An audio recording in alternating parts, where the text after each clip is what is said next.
아가 8장 5절에서 14절 마지막 절까지입니다. 그의 사랑하는 자를 의지하고 거친 들에서 올라오는 여자가 누구인가? 너로 말미암아 내 어머니가 고생한 곳, 너를 낳은 자가 애쓴 그곳, 사과나무 아래서 내가 너를 깨웠노라. 아, 굉장히 어, 시죠. 아가는 시고 노래니까 진짜 노래 같은 노래를 제대로 한번 읽어보는 겁니다. 오늘 마지막이기 때문에 이스라엘 백성이 하나님의 자녀다, 백성이다, 자녀다, 제자다, 어, 아들이다, 여러 가지 말을 하지만 오늘은 아내로서 어떻게 들어야 될지 말하고 있습니다. 아내 이러면 제일 마지막에 사실 읽어야 되는 거죠. 백성 이러면은 창세기부터 읽어야 되는 거고요. 그래서 결국은 우리가 아내로서 가까워져 있는 이야기를 하게 됩니다. 어제 했는 거 잠깐 보면요. 술라미가 돌아오라고 했을 때 돌아옵니다. 안 돌아올 수가 없죠. 안 돌아오면 술라미가 아니니까요. 그래서 술라미는 아주 예쁜 여자고 내 아내고 그런 사람이 어떤 사람입니까?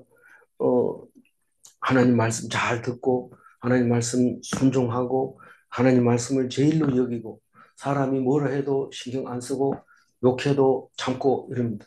근데 참 예수를 잘 믿어서 사람들이 칭찬하고 이러면 어떻게 합니까? 잘못 간 일 가능성이 높아요. 뭐 그런 게 어디 있어요? 예수 잘 믿으면 칭찬받고 이래야 되지. 근데 칭찬받으면 삐딱하게 나갑니다. 할 수 없이 그렇게 나갈 수밖에 없게 되어 있어요. 그러니까 남들이 볼 때 참 형편없이 볼 수 있어요. 어떻게 봐요? 마하나임에서 춤추는 여자처럼 봅니다. 그럼 그렇게 보지 마라. 그 사람 그런 사람이 아니다. 정결한 사람이다. 부정하지 않다. 춤추는 여자치고 좀 부정하지 않는 사람 없습니다. 댄스 뭐 이런 거는 다 뭐 정결하지 못합니다. 이런 거. 그래서 춤바람 났다 이러면 그냥 바람 났다 이렇게 생각하면 됩니다. 춤바람이 아니고 바람입니다. 그래서 그런 여자하고 비교하지 마라. 돌아온 술람이 여인은 하나님과 매우 가까운 하나님을 섬기기에 합당한 여자다. 그러면서 왕이 그 머리에다가 자주색 리본을 꼽아준 것을 볼 수 있습니다.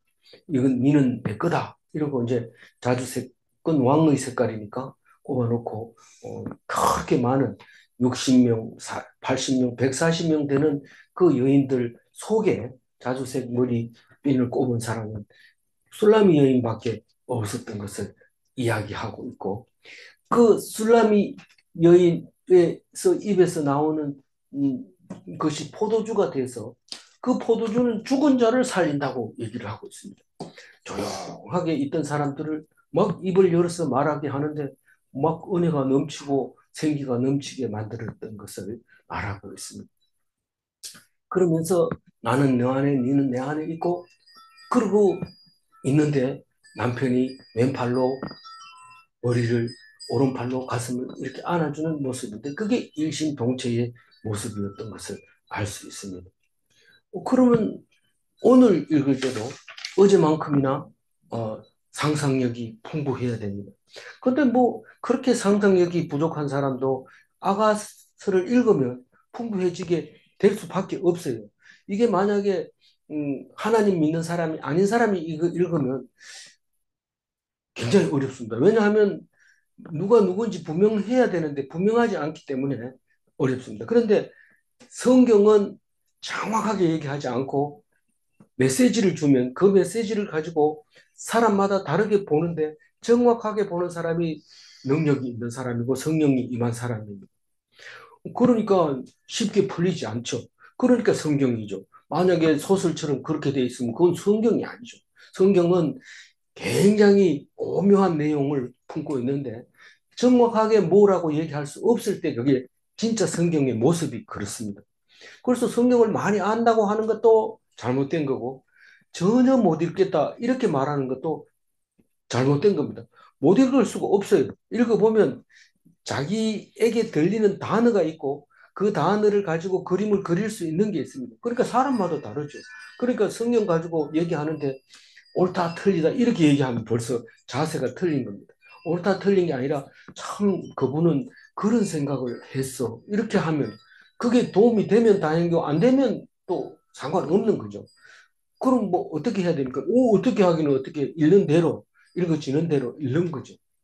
좀 어떤 면에서 좀 불편하더라도 들어야 되고 어떤 사람은 막 너무 그게 말이 맞다 이러면서 막 그렇게 하면 또 그만큼 은혜를 받는 거고 그런 거죠. 그러니까 은혜 받는 게 좋아요? 안 받는 게 좋아요? 받는 게, 그안 받는다고 옳지 않다는 게 아니라 받는 게 좋은 거죠. 그러니까 누가 얘기를 하더라도 그게 은혜를 받는 게 손해가 안 나는 거죠. 유익하다, 유익하다는 거죠. 그의 사랑하는 자를 의지하고 요까지 읽으면 음, 촉이 있는 사람은 알죠. 누구를 의지해야 돼요? 하나님을 의지해야 되니까 그의 사랑하는 자를 의지하고 이 말은 하나님을 의지하고 혹은 솔로몬을 의지하고 이런 뜻이죠. 일단 거기까지 읽고 거친 들에서 올라오는 여자. 여자는 아내인 게 분명한데 왜 거친 들에서 올라올까요? 광야에서 올라오는 사람들이 누구였어요? 이스라엘 백성입니다. 광야 40년이 거친 들이. 그러니까 이집트에서 올라온 겁니다. 근데 왜 성경은 그 넓은 땅 속에서 다 제치고 예루살렘에서 성경이 나올 수밖에 없는가? 우리는 초등학교 다닐 때부터 세계는 4대 문명이 있는데 초등학교 때는 안 배우나요? 중학교 가서 배우는지 모르겠는데 제일 먼저는 메소포타미아, 두 번째 발상지는 이집트, 세 번째는 음, 어디입니까? 인더스, 네 번째는 황화 문명 이렇게 해서 네 가지 4대 문명을 가르칠 때 역사학자들은 전부 다 메소포타미아에서 인류가 발생했다고 생각하고 그게 에덴 동산이 거기 있다고 성경 봐라 여기가 거기 아니냐 이러면서 얘기하는 거죠. 그런데 성경이 왜 여기서 나와야 되나 하면 이집트에서 그 메소포타미아에서 문화가 막 발달하면서 뭔가 잘못된 부분을 찾아냅니다. 제일 먼저 잘못된 부분이라고 생각하면 신이 태양신을 섬기고 이상한 신을 섬기는 건데 그게 마음에 안 닿은 거예요. 그러니까 에이 고향을 떠나자. 그리고 갈대아 우르를 떠나서 이집트로 가서 살아보니 이 이집트도 말 안 되는 거예요. 그래서 다시 거기서 올라와서 가나안 땅에 정착을 합니다. 그러고 보니까 그다음부터는 이집트 문명과 메소포타미아 문명이 왔다 갔다 하면서 굉장히 활발하게 움직이니까 그중에 제일 발달하는 게 이스라엘입니다. 그 중동 지방 그 병목과 같은 그런 곳에서 엄청나게 발달합니다. 그러니까 이집트에 사는 바로나 그 메소포타미아에 사는 왕들은 누리기 시작하면 엄청 큰 부를 누리고 상상 못할 공중 정원도 만들고 그렇게 하면서 평안을 누립니다. 메소포타미아는 저쪽으로 인더스 문명과 항화 문명하고 접촉을 해야 되지만 이집트 문명은 뒤에 내려가면 없습니다. 그러니까 바로는 굉장히 오랫동안 큰 문화를 낳게 됩니다. 그래서 어떤 면에서 보면 전부 양 문명은 평안을 누리지만 이스라엘 땅 거기는 이쪽이 쳐들어갔다 저쪽이 쳐들어갔다가 이 그냥 신장로가 돼버린 거예요. 여 쳐들어갈 때 다 뺏어가고 저 쳐들어갈 때 이쪽 뺏어. 근데 평화가 오면은 여기 가서 좋은 거 사가지고 여기다 팔고 여기서 좋은 거 팔고 하기 때문에 부유하게 됩니다.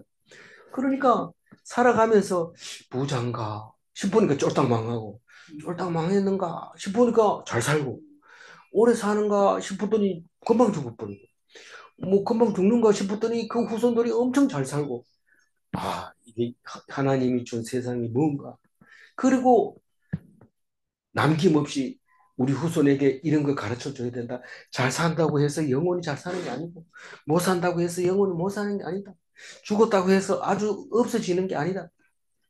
그것을 기록으로 남겨서 우리에게 가르쳐 준 게 성경인데 그때는 우리 극동 아시아 대한민국에는 사람이 몇 명 안 살았고, 살아도 그냥 지방끼리 그냥 오손도손 백의 민족으로 하얀 옷 입고 검은 치마 한 주머니 입고 그렇게 슬미처럼 이슬 먹고 자랐던 그때가 그때였던 거죠.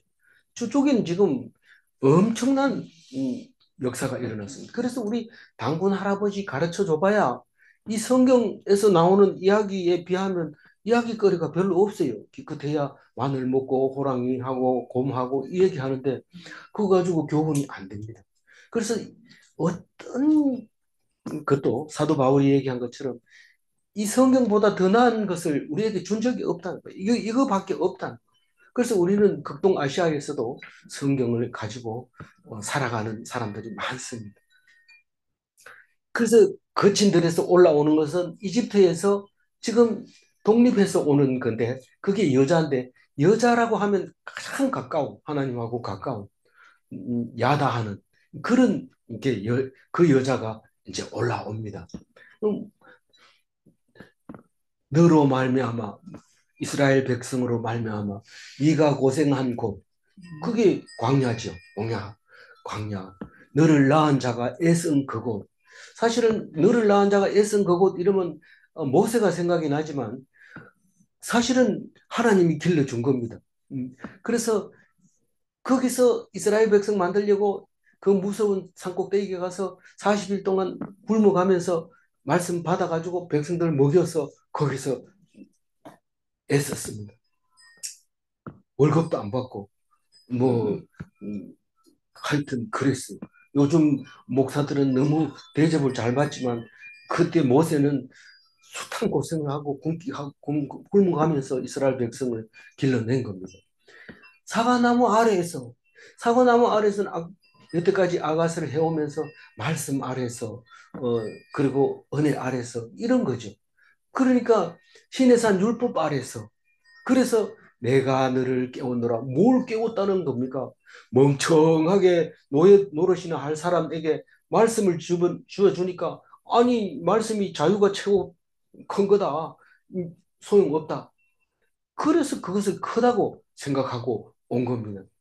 이, 이 요양원하고 요양원이 아닌 곳하고는 자기 집하고는 어떻게 다르냐 하면 적응을 잘하면 요양원이 훨씬 나을 수 있어요. 몸이 불편하고. 그렇지만 어느 정도 몸이 불편하지 않고 자기 혼자 걸을 수 있는데 약간 불편해서 요양원에 갔다 하면 훨씬 나쁩니다. 왜냐하면 무슨 이유가 그러냐면 뭐 화장실도 자기가 가고 싶으면 가고 말고 이러지만 거기는 가지 마라 다친다. 그러고 뭐 그냥 누워서 싸라 그럼 갈아줄게 뭐 이런 식으로 하니까 이건 뭐 찝찝해도 그냥 살아 있는 건데 상한 게 아니에요.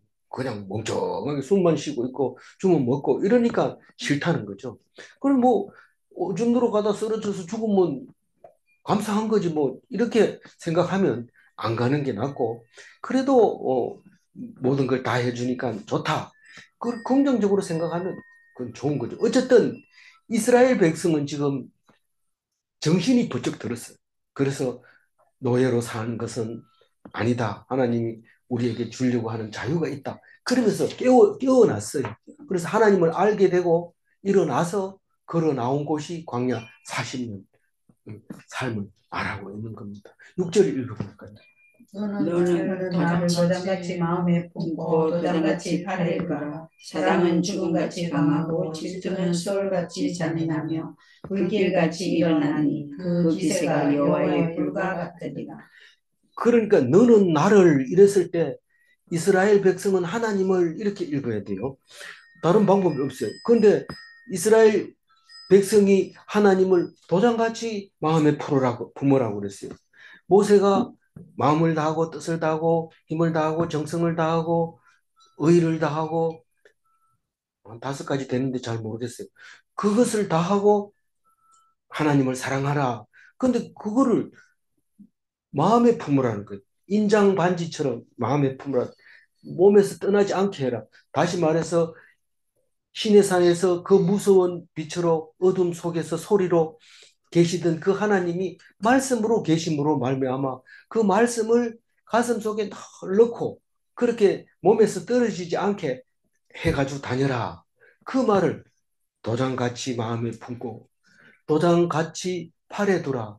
그 지금도 유대인들 가면 팔에다가 이렇게 띠를 만들어서 이렇게 맵니다. 이렇게 사진 인터넷 치면 잘 나옵니다. 유대인들 그 팔에 보면 그게 말씀이 적혀가지고 이 팔에 안 떨어집니다. 그리고 뭐 이마에다가 또 하기도 하고, 그다음 목에다 걸고, 또 문설주에 또 써놓고. 그래서 눈에 보이는 곳, 제일 가까운 곳에 항상 말씀이 있게 해라, 팔에 두라. 그러고는 말씀을 그렇게 두라 해놓고는 뭐라고 해요? 사랑은 이렇게 합니다. 갑자기 말씀을 그렇게 품으라 해놓고 사랑은 이게 뭔 말입니까? 하나님, 그게 하나님이 내가 하나님을 사랑하는 것이고 그렇게 하면 하나님이 나를 사랑하는 것이고 항상 이게 쌍방의 문제입니다. 혼자 하는 게 아닙니다. 종교는 일방적으로 합니다. 막 가서 혼자 열심히 빌면 복을 받고 안 빌면은 모른 척 할 거고. 그러니까 열심히 자기가 해야 되지만 사랑은 부부 사랑은 혼자 하는 게 아니에요. 혼자는 아무것도 안 돼요. 근데 부부가 둘 다 눈이 마주치니까 사랑이 일어나는 거죠. 그래서 죽음같이 강하고 부부가 그렇게 야다했는데 만약에 그 사랑이 식었다든가 변질이 됐다 하면 죽을 수도 있어요. 죽습니다. 얼마나 불같이 무서운지 모릅니다. 뭐 사랑 한 번 안 했다고 뭐 그렇게 중요하냐? 중요합니다. 죽음과 같이 강합니다. 그 도장이 뭔지 알죠? 도장. 이 신분증과 같은 거고 면허증과 같은 옛날에는.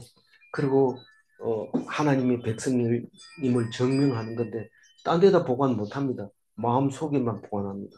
학계 2장 23절 한번 읽어볼까요?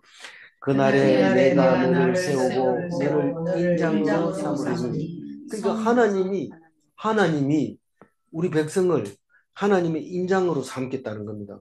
그런데 6절 말씀은 하나님을 내가 인장으로 삼겠다는 겁니다. 부부가 동등하다는 게 딴 게 동등한 게 아니고 내 혼자 하나님을 열심히 사랑하는 게 아니고 내가 열심히 사랑하면 하나님은 어떻게 해요? 나를 사랑하는 거예요. 그거하고 똑같아요. 내가 하나님한테 한 발짝 가면 하나님 두 발짝 오고 내가 돌아서면 하나님 영원히 안 보입니다. 그러니까 잊어버리지 말아야 돼. 하나님은 거울과 같다. 하나님은 남편과 같다. 내가 사랑하면 내 혼자만 사랑하면 그건 사랑이 아니죠. 둘이 내가 사랑하면 사랑이 되는 거고 내가 사랑 안 하면 남편도 어쩔 방법이 없어요. 팩 돌아서면 어쩔 방법이 없어요. 그럼 주권은 나한테 있네요. 그걸 니한테 있다. 아싸 이러면서 자기 마음대로 하는데 돌아서면 얼마나 질투가 강하는지 죽음만큼 강합니다. 서울같이 잔인하다. 그렇게 니 없이 못 산다 해놓고 돌아서니까 죽여버려. 이거 잘 못하고 그냥 나 이제 고백을 받아냈으니까 이제 내 마음대로 해도 되겠지. 봐주니까 그렇지. 돌아서면 그냥 놔둘 사람 없습니다. 기억하시기 바랍니다. 불길같이 일어나니 이 불길이 얼마나 센지 여호와의 불과 같다는 거죠. 불길이. 여호와의 불이 얼만데요. 레위기 10장 2절 한번 읽어볼까요? 불이 여호와 앞에 나와 그들을 삼키매 그들이 여호와 앞에서 죽은지라. 불이 나와서 그 화로에 향을 피우던 무슨 사건이에요? 모세 사건이죠. 예, 모세가 그렇게 해가지고 죽는데 우리는 죽는 게 뭐 겁나나 이런데 사랑이 더 겁나지. 사랑보다가 죽음이 강하다 했어요, 약하다 했어요. 사랑은 죽음같이 강하고 그 사랑이 죽음과 같이 강하다는 얘기는 특히 여호와의 불은 그 사랑이 그냥 쌍무시 당하는 거예요. 그렇게 내가 네 없이 못 산다 해놓고는 왜 나를 죽이냐? 네가 돌았었기 때문에 죽인다. 무섭습니다. 조심해야 돼요. 아내 된 사람이요. 이스라엘 백성이요. 이스라엘 백성이요. 하나님 질투가 심하니까 우상에게 절하지 마세요. 그러면 바로 죽습니다. 여호와의 불이 그렇게 셉니다. 잔인합니다. 지옥의 잔인한 유황불보다 더 강합니다. 그래서 내가 목숨을 다해서 하나님을 사랑하면 하나님은 나를 귀하게 여기는데 십자가 사랑이 그를 본받게 했습니다. 십자가를 졌으니까 예수님이 하나님의 아들입니까? 아들이니까 십자가 졌습니까? 두 개 다 합니다. 달걀이 먼저인지 닭이 먼저인지 우리는 그게 동시에 일어나야 되고 동시에 인정을 해야 됩니다. 7절 읽어봅니다. 많은 물도 이 사랑을 끄지 못하겠고 홍수라도 삼키지 못하나니 사람이 그의 온 가산을 다 주고 사랑을 바꾸려 할지라도 오히려 멸시를 받으리라. 그 이 사랑이 뭘까요? 부부간의 사랑입니다. 부부간의 사랑이라는 뭔 말입니까? 내가 하나님을 사랑하는 것도 끊을 수 있는 것이 하나도 없고 하나님이 나를 사랑한 것도 끊을 수가 없다는 겁니다. 누가 그 사랑을 끊을 수 없다. 로마서 8장 35절 읽어볼게요. 누가 우리를 그리스도의 사랑에서 끊으리요 환난이나 공고나 박해나 기근이나 적신이나 위험이나 칼이랴. 끊을 수 없는 그 사랑, 그것이 이 사랑입니다. 7절에 말하는 이 사랑. 물이 그 사랑을 끌려고 덮쳐도 여전히 삽니다. 그, 이 불, 물 속에서도 불이 붙냐? 붙는다고 말해요. 이 사랑. 실제로는 그런 게 없습니다. 실제로 이 세상에 불을, 물을 이길 불은 없는데, 그러나 물을 부어가지고 안 되는 불이 있습니다. 물을 부으면 이게 안에서 물을 타고 올라와서 확 퍼져버리기 때문에 안 되는 게 있어서 절대로 물로 불을 꺼서는 안 되는 게 있어서 소화기가 특별한 포소화기나 분말 소화기 이런 게 가라앉지 않는 그런 소화기를 써야 되는 게 있습니다. 그럼 어쨌든 물로도 못 끄는 그 사랑이 엄청난 사랑 끊을 수가 없어요. 홍수라도 삼키지 못하나니 우리가 홍수를 보면 물 막 삼킵니다. 쭉 지나가면서 있는 것 없는 것 다 삼키는데 사랑은 절대로 못 삼킵니다. 사람이 그의 온 가산을 다 주고 사랑을 바꾸려 할지라도 하나님의 사랑은 하나님 그러니까 우리가 흉내를 못 내지만 사람이 하나님 사랑하는 것을 흉내 낼 수 있습니다. 그래서 돈 다 팔고 그 사랑을 받으려고 해도 안 됩니다. 멸시를 당합니다. 그 사도 바울이 하나님의 기적을 막 일으키니까 시몬이라는 사람이 어떻게 그 성령을 살 수 있을까 이러면서 돈 주려고 하다가 혼나잖아요.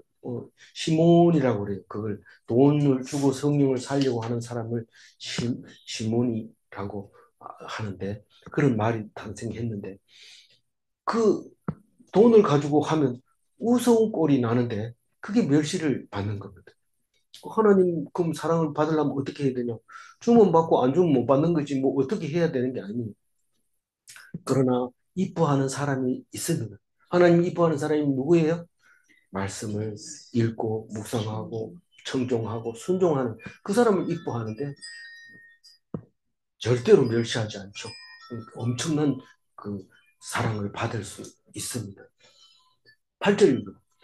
우리에게 있는 작은 누이는 아직도 유방이 없구나. 그가 청혼을 받는 날에는 우리가 그를 위하여 무엇을 할까? 이 8절부터가 이제 한 번밖에 안 나오는 이야기들입니다. 다른 거는 조금 그렇다 하더라도 이 중요한 것은 우리 교회 다닌다고 그러면 제일 중요한 게 뭘까요? 교회 가면은 하나님 만나는 거 좋지만은 그다음에 두 번째로 교회 오면 뭐 해야 돼요? 이렇게 물어봅니다. 그것은 교회에서 가르쳐 줘야 돼요. 오늘 어떻게 해야 되고 어떤 신앙생활을 해야 되고 그게 신앙 공동체의 모습을 8절부터 얘기하고 있는데 우리에게 있는 작은 누이는 뭘까요? 초신자를 말하고 있는 거예요. 작은 누이. 키가 작다는 게 아니고 잘 모른다는 거죠. 아직도 유방이 없구나. 유방이 없다는 것은 양육하지 못하는 유방이에요. 그 청혼하려면 적어도 유방이 있어야지 청혼이 되는데 유방이 없어요. 그러니까 그 작은 누이가 청혼을 받는 날에 언제입니까? 하나님을 믿기로 서약하는 그날에 이게 전도도 할 줄 모르고 또 그리고 자기 스스로도 잘 못 쓰고 이런 때가 됐는데 청혼을 받았어요. 하나님 믿기로 작정을 했어요. 그날에는 누가 움직여야 돼요? 우리가 움직여야 돼요. 그 본인은 능력이 없으니까요. 유방이 없으니까. 유방이 있는 우리가 이제 뭘 해줘야 되는데, 그걸 위해서 무엇을 할까? 해줄 수 있는 게 뭘까? 생각을 해보니까 구절을 읽어봅니다. 그가 성벽이라면 우리는 망대를 그 위에 세울 것이요 그가 문이라면 우리는 백향목 판자를 두드리리라. 이게 성벽이 뭔지 문이 뭔지 잘 모릅니다. 어쨌든 그 작은 누이에게 부족한 부분인데, 생각해 보니까 성벽이라고 하면 우리가 뭐 가슴이 없는 사람 보고 벽창호다, 뭐 벽이다 이렇게 얘기하잖아요. 가슴이 없으면 우리는 음망대를 거기에 세울 거다. 가슴이 없으면 뽕을 넣으면 되죠. 뽕. 실리콘 뽕 패드를 딱 넣어주면 불룩 튀어나오죠. 근데 청혼할 때 그거 넣어가지고 청혼하라고요. 그렇게 하라는 거. 우리가 있으니까, 우리가 해주니까. 근데 야, 속이는 것보다 있는 대로 해라. 이러고 이 성벽 같은 가슴을 가지고 가면 신랑이 좋아할까요? 안 좋아할까요? 사실은 뭐 그게 뭐 그게 그렇게 중요하진 않아요. 그러나 우선 그 모습을 보여줘야 돼. 그 우리가 있으면 이 세신자들이 있으면 우리가 있으니까 너 이렇게 해. 그렇게 하면 돼. 만약 문제 생기면 우리가 갈 테니까 이거 해. 이렇게 하고 전도할 때도 초신자들한테 가르쳐 주면 초신자가 더 잘합니다. 근데 우리가 내버려 두고 내 혼자 잘한다 이러고 이래 버리면 그게 안 되잖아요. 그래서 음망대라고 하는 것은 더 좋은 귀하게 여기는 그걸로 뭐 저기 뽕을 넣을 때 실리콘으로 값비싼 걸 넣어야 되지. 진짜 같은 걸 넣어야 되지. 거기다 무슨 뭐 음, 저 스펀지 같은 거 후진 거 넣으면 안 되잖아요. 그 지금 은망대는 그렇게 생각하고 읽으면 될 것 같고 그가 문이라면 이 문은 그래도 뭐 어디가 어디인지 분명하게 나타난 뭐 다 잘하지는 못했지만 하여튼 그런 부분을 얘기합니다. 그러면 우리는 백향목 판자를 두르리라. 문을 백향목 판자로 딱 둘러놓으면 사람들이 아마 벌써 멋있어 보입니다. 그래서 좀 이쁜 옷을 딱 이렇게 차려 입는 것을 말하는데 그게 작은 누이를 위해서 우리들이 해야 할 일이다. 그 얘기를 하고 있는데 알아들으면 좋겠어요. 그럼 이거는 뭐 우리는 사랑받는 하나님의 부인은 가슴이 뭐와 같다고 했어? 쌍둥이 암사슴 같다고 했어요. 근데 이 작은 누이는 그렇지 않을지라도 우리들 중에는 그런 누이에게 우리가 도와줘야 된다. 그게 우리의 사명이다. 그렇게 얘기를 하고 있습니다. 10절 읽어볼게요. 나는 성벽이요 내 유방은 망대 같으니 그러므로 나는 그가 거기에 화병을 얻은 자구나. 이 초신자는 나를 볼 때 성벽 같이 보인다는 거예요. 그럼 앞에 고절 성벽하고 이 성벽하고 좀 다른 것 같아요. 이 뒤에 성벽은 튼튼하고 강한 것을 의미하고 있는 것 같아요. 우리가 아가서를 읽어보면서 두 가지 이 성질을 가진 게 꽤 많아요. 사성과 노루는 빠르기도 하지만 두 사람의 사랑이 짙어 있는 부부 같은 모습을 할 때도 그렇게 얘기했는데 오늘 마지막 절에도 그렇게 나옵니다. 마찬가지로 이 성벽은 절벽 같은 거라고 말할 수도 있고 또 튼튼하다는 말일 수도 있습니다. 그래서 그 초신자가 볼 때 나는 성벽이고 튼튼하고 내 유방은 망대 같으니 이 높이 튀어 올라와 있으니까 그렇기 때문에 그 어린 내 누이가 볼 때는 뭐 같다고요? 화평을 얻은 자 같아요. 늘 얼굴이 밝은 얼굴로 늘 희죽희죽 웃으면서 좋은 말로 이렇게 하는 모습같이 보여요. 본인 실제로 그렇지 않을지라도 초신자가 볼 때는 그렇게 본다는 거예요. 그러니까 내가 어떻게 해야 되는지 지금 말하고 있는 거예요. 그렇게 오래됐는데도 뭐 이 유방이 적은 사람처럼 사람을 수용하지 못하고 팍팍 성질 내고 잘 삐지고 뭐 불평불만하고 이러면 그거는 초신자가 볼 때는 화평을 얻은 자 같지 않게 보이는 거죠. 그래서 만약에 그렇지 않을지 내가 화가 날지라도 남들이 그렇게 보니까 초신자를 위해서 내 얼굴 관리를 잘 해야 되는 거죠. 그 얘기를 지금 오늘 실제로 하고 있는 겁니다. 그 보는 눈이 다르구나. 나를 볼 때는 그렇게 안 보는구나. 그렇게 생각하고 생각해야 된다. 그 말을 하고 있습니다. 11절 읽어볼까요? 솔로몬이 바알 하몬의 포도원이 있어 지키는 자들에게 맡겨두고 그들로 각기 그 열매로 말미암아 은천을 바치게 하였구나.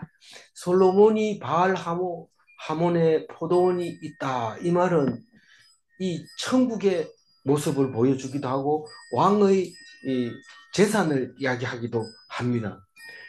이 바알 하몬은 여기 전부 나오는 거지만 바알이라는 말이 들어갔는 걸 볼 때 상당히 이 레벨이 높은 포도원, 그러니까 엄청 넓거나 질 좋거나 위치가 좋은 포도원이었던 것은 분명합니다. 솔로몬의 포도원이니까요. 그런데 거기에는 솔로몬이 가서 지키는 게 아니라 소작인들이 가서 지킵니다. 그래서 지키는 자들에게 맡겨두고 그들로 각기 그 열매로 말미암아 은천계를 바치게 하였구나. 그러니까 다 걷어가지고 천계를 1년에 바치면 그 다음에 또 은천계를 바치고 나머지 남는 것은 이제 소작이 쓰는 거죠. 이 임금 그 예수님이 오셔서 우리에게 예화를 들어서 말씀하실 때에 포도원을 맡겼으면 남겨야 되는데 이 포도원 지기들은 뭐 농사 져봐야 다 왕이 가져가니까 그걸 그냥 숨겨놨다가 악하고 게으른 종이라고 혼나는 사람이 있는가 하면 또 다른 예에서는 하나님이 포도원을 맡겼는데 그거를 세내기 싫어가지고 자기 거 만들려고 그 소작 주인의 아들을 보내는 걸 죽여버린 이야기도 나오잖아요. 그 예수님 시대만 해도 왕이 있고 종이 있고 그랬던 것을 보면서 우리는 종과 하나님과의 관계를 설명하지만 지금 우리는 부부 관계를 설명합니다. 솔로몬 그렇게 잘 사는데 나 부부야. 내 남편이 지금 바알 하몬의 포도원 소작주야. 그렇게 얘기를 하고 있습니다. 12절은 솔로몬 너는 천을 얻겠고 열매를 지키는 자도 200을 얻으려니와 내게 속한 내 포도원은 내 앞에 있구나.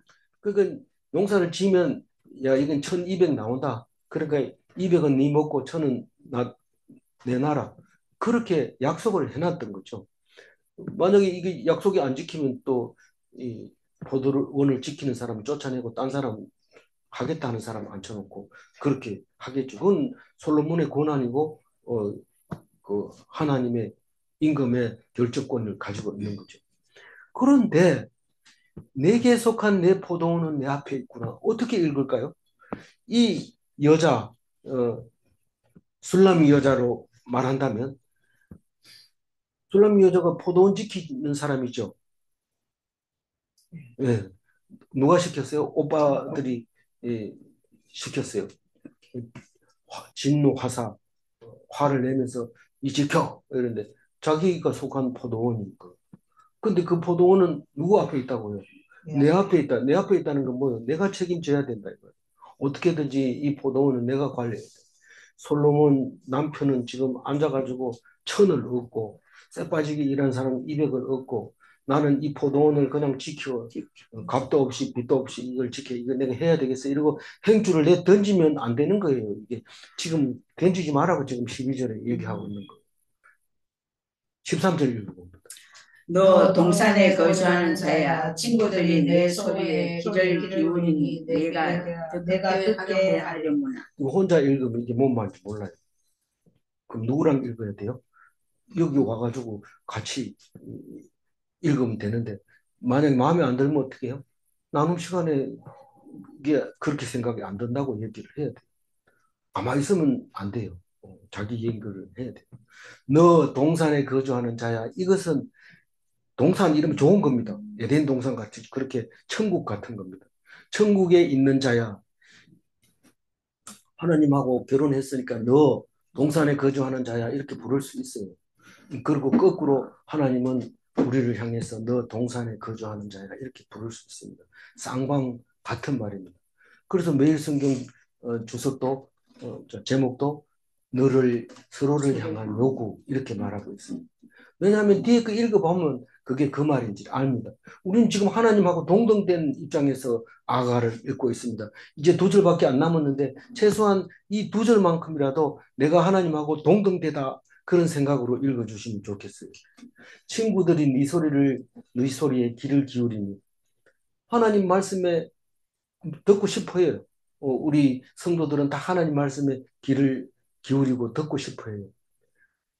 그런데 말 안 할 수 있어요. 하나님이. 말 안 하는. 어떤 사람에게는 안 들려요. 전혀 안 들려요. 그런데 네 소리에 귀를 기울이니 친구들이 내가 듣게 하려면 친구들이 귀를 기울이면 친구들한테 얘기해야지 왜 내가 듣게 해야 돼요? 이거는 첫 번째로 하나님이 동산에 거주한 자라고 하면 하나님이 들려지는 사람에게만 들려줍니다. 그러면 내가 그걸 듣고 저 사람은 못 들었구나. 이 사람은 듣는구나. 내가 알 수 있게 해달라는 거고 거꾸로 너 동산에 거주하는 자가 나라면 아내라면 네 친구들이 그 소리를 기울이니 하나님이 들을 수 있도록 네가 말해라 이 말입니다. 네가 말해라. 네가 말해서 하나님이 아, 내가 하나님 말씀을 막 가르치는데 하나님이 그 소리를 듣는 거예요. 그러면 이 14절이 13절이 이루어진 겁니다. 말 되죠? 어려운 거 없죠? 그 얘기를 하고 있는 겁니다. 그러니까 이게 잘 이해가 안 가면 자꾸 읽어야 돼. 자꾸 읽으면 이게 하나님한테 하는 거고 하나님이 나한테 하는 거구나. 13절 읽고 14절 읽겠습니다.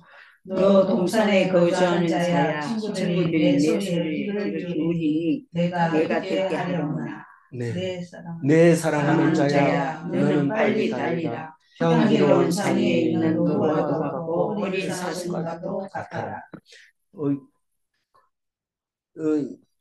이 14절은 내 사랑하는 자야 너는 이렇게 했을 때도 마찬가지입니다. 하나님이 나보고 내 사랑하는 자야 너는 이렇게 할 때 빨리 달리라 향기로운 산 위에 있는 노루와도 같고 이 빨리 달리라는 게 뭘까? 우리는 생전에 그냥 피동적으로 살아야 되는데 빨리 달리라 그러면 뭐 어디를 향해서 빨리 달려야 되느냐? 사실 빨리 달려갈 길을 다 마치는 것은 신약에서 나오는데 신약에서 주로 나옵니다. 왜냐하면 달리는 거는 올림픽 그때 시작을 했거든요. 달리기, 경주라는 자체가 달리는 대회가 경주잖아요. 근데 그 마라톤이 올림픽에서 마라톤이 최고 인기 종목이고 제일 주 종목이잖아요. 꼭 마지막에 하는데 어, 요한이 사도행전에 보면 세례 요한이 달려갈 길을 다 마치고 예수님은 내 뒤에 오는 사람이 하나님의 아들이다. 그 얘기를 할 때 그렇고 디모데후서에서 바울은 나의 달려갈 길을 마치고 그러면서 디모데후서가 제일 마지막에 쓴 편지잖아요. 거기서 이제 이 말을 마치고 내가 할 일을 다 하고 이제 목이 잘리겠다 이런 말입니다. 이 달린다는 말은 자세히 편하게 말하자면 세월을 아끼라 때가 악하니라 이 말하고 매우 유사한 말이에요. 그냥 가만히 있는 게 아니고 일어나서 움직여야 돼요. 움직이는데 어디로 하나님 말씀으로 하나님 쪽으로 향해서 가는 거예요. 그렇게 했을 때 내가 달려갈 길이 다 마치는 거지 딴짓을 하고 있어서는 달려갈 길을 마쳤다고 말할 수가 없는 거죠. 그래서 이 달리는 이야기를 하고 있고 향기로운 산 위에 있는 노루와도 같고 어린 사슴과도 같다라고 얘기할 때 이 향기로운 이야기는 이 구약에도 내장을 태울 때 내장을 태울 때 향기로운 냄새니라. 그래서 기름기 있는 곳만 떼가지고 오리, 콩팥, 강커풀 이것만 이렇게 태우면서 향기로운 냄새라고 얘기합니다. 그런데 고린도후서에 보면 사도 바울이 우리의 고난과 어려움이 역경이 그리스도의 향기라고 얘기하고 에베소에서도 우리가 힘들고 어려운 것이 향기로운 제물이라고 얘기합니다. 예수 믿으면 힘들고 어려움이 당연히 와야 되고 그게 하나님이 받으신 향기라는 겁니다. 예수 믿는 사람이 남보다 똑똑해지고 남보다 우위에 서 있고 남보다 자랑스러우면 그건 예수 믿는 사람의 모습이 아니고 세상 사람에 가깝다고 얘기를 하고 있는 겁니다. 노루와 사슴 이렇게 하면 두 부부 같은 거예요. 그러니까 이 빨리 달려라 얘기할 때 부인 보고도 그렇게 얘기하고 남편 보고도 그렇게 얘기를 하고 있는 모습입니다. 신랑과 같고 신부와 같아라 이 말입니다. 그러니까 노루와도 같고 어린 사슴과도 같아라. 신랑과 같이 신부와 같이 그렇게 띄어서 향기로운 산으로 그 부부 사이의 그 좋은 상태로 네가 달려라 사랑하는 자야. 한 사람만 뛰어가가지고 소용없잖아요. 쌍방이 뛰어가야죠. 어디로? 향기로운 산으로. 그래야지 부부 사이가 좋아지잖아요. 14절 읽고 마무리할게요. 내 사랑하는 자야 너는 빨리 달리라. 향기로운 산 위에 있는 노루와도 같고 어린 사슴과도 같아라. 내 사랑하는 자야 너는 이 말은 부부를 말씀하고 있습니다. 서로 말하는 겁니다. 향기로운 산은 부부가 사랑을 나누는 곳입니다. 그곳으로 빨리 달리라고 얘기하고 있습니다. 질문합니다. 노루와 어린 사슴은 남편과 아내를 말하는가? 그렇습니다. 예. 두 번째 질문. 빨리 달리는 것은 세월을 아끼는 것인가? 예, 그렇습니다. 오늘 또 아가스를 마치면서 이제 6년 뒤에 이렇게 될 텐데 그때까지 우리가 향기로운 산을 향하여 빨리 뛰어가는 부부들이 다 되시기 바랍니다. 예, 그런 하나님의 백성이 되시기 바랍니다. 예, 기도하겠습니다. 하나님 감사합니다. 우리가 어디를 뛰어가는지 모를 때에 하나님이 아가를 통해서 말씀하십니다. 빨리 달려라. 향기로운 산을 위해서 달려라. 노루와 같고 어린 사슴과 같이 그 향기로운 산에 다다르라 하실 때에 하나님 우리가 게으르고 낙심해서 하나님 말씀 멀리한 것을 용서하여 주옵소서. 오직 하나님 말씀에서만 위로받고 은혜받고 꿀이 떨어지는 귀한 부부 사이가 될 수 있도록 도와주옵소서. 그 일을 위해서 오늘 또 달리기를 선한 결심을 하는 우리 모든 성도들은 머리 위에 하나님 함께하여 주옵소서. 감사드리옵고 우리 주 예수 그리스도 이름으로 기도 올리옵나이다. 아멘. 수고하셨습니다. 감사합니다. 네, 제 겁니다.